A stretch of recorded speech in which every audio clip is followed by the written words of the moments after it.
Hello, good morning. Today is a final push to getting the bulk of the work done here in the extension of the garage, or should I say the renovation of the garage, turning it into a storefront. Get the front entrance. It's about 4 feet wide, I think, 1.2, and the idea is to glue rather than set in. We'll glue the same kind of pavers as that on the top edge once the concrete is down, and there'll be just a slight step going in, and there'll be just a proper shop front all around here. This is going to be rendered here and all squared off, ready for the work to carry on with the construction of the windows, which will be here and here.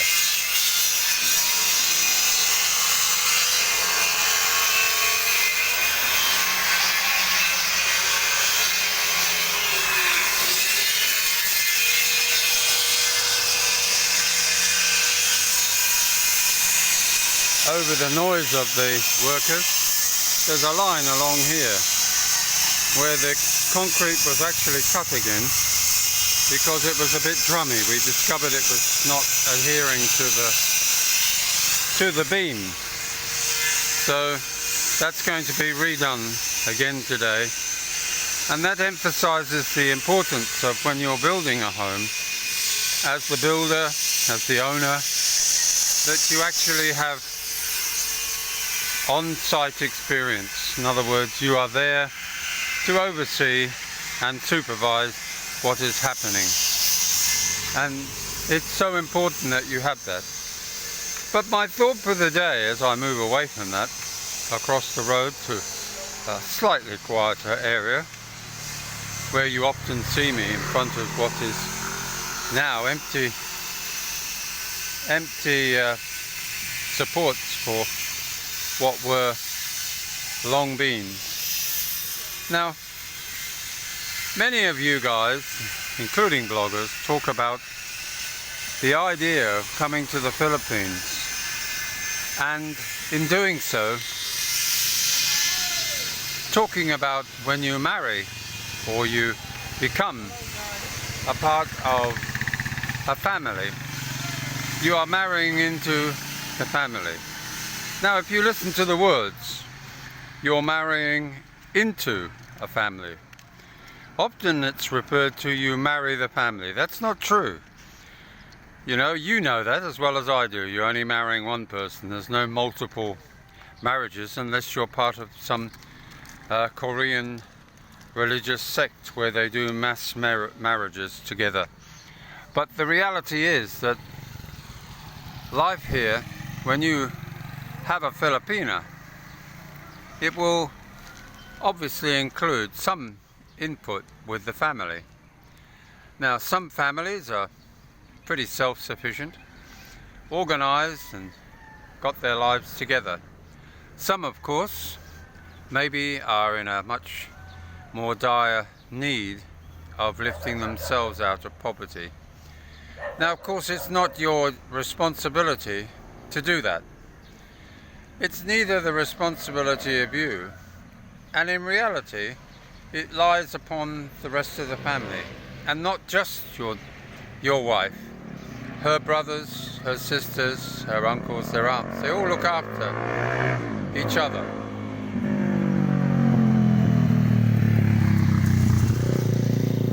Someone hasn't got a muffler on his motorbike. But this is the point that I'm making. The point is, are you prepared to become married to the family, or marrying into the family?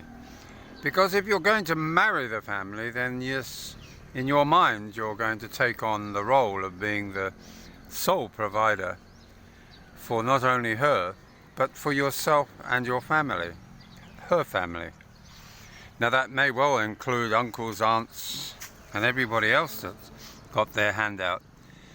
But the reality is that it's better to have a mindset that you're just marrying a woman. who happens to be a Filipina. Now, it may well be their custom that you now support the whole family, but in reality, that's their opinion. And it's not being mean-spirited, it's not being horrible. It's a reality here that once you get married to a member of their family, there could be, and I say could, be a perception by them, not by you, but by them, that indeed you will make sure that they don't go hard done by either. Now, not everybody can afford to do that. It's not always possible to do it on a lower pension. But those that have got the sufficient resources and feel the need, either by ego or just simply their generosity, they're obviously entitled to do it that way. Everybody is different. Jane's family are self-sufficient. Just to give you an idea, that house in the distance, that one there, is where we used to live. It's the family home. It's had maybe a 2 million plus addition added on the back. The price of a good 3-bedroom bungalow here in the Philippines. And all it is a terrace upstairs, and they've created a kitchen downstairs to extend outside of the building proper. They've been there for maybe 15, 20 years now, but the house has been updated and remodeled. Next door to it, you have a house where her sister lives and her family, and they've tried to do what they can to build their home and make it the way they want it. Again, self-sufficient. They run a small construction business, and she's a nurse in the local hospital. And with Jane working for the government, dare I say, a menial job, of course, by some people's ideas, no, an important job. It keeps the place going. And therefore, she's been there for some 23 years now. So it's a permanent job until she retires. But when she does retire, she won't be asking for handouts from other people in the family. Most of the family are well educated and have decided to make something of their lives. The parents have departed this planet, and as a result, an example of local community always saying hello. They know I'm here and I know they're there. And that's part of being here in a barangay, being a part of a community. And that's what's important about coming here to the Philippines to live. To emphasize my point, we do what we have to do in our own relationship. And if we can help where the need is and where we have the ability to, it's fine to use that time and money if necessary, but often just simply support, moral support in times of need. And we find ourselves now back at the construction site without the noise of the circular saw that I bought for the construction, which makes a lot quicker job than a sort of almost a homemade saw, which seems to take forever to cut. But that's the general thrust of my thought for the day. Just as Edwin comes back, obviously picked up something he needed, maybe some concrete nails. Edwin's a good all-rounder, and he's my main man, and he has his friend Paul's brother working with us as his labourer.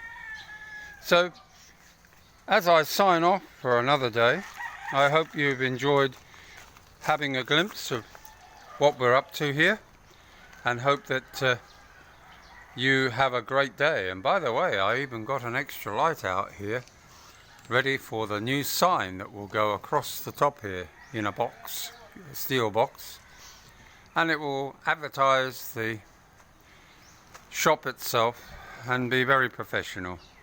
So another added benefit to the property. So you can say goodbye to the cats and the cock-a-doodle-doos next door and the boys working hard over there. Or the men, I should say. Anyway, you all have a lovely day, and don't forget to subscribe and do a thumbs up for us. Come on, it doesn't cost anything to subscribe, but we love to see you on board. Bye now.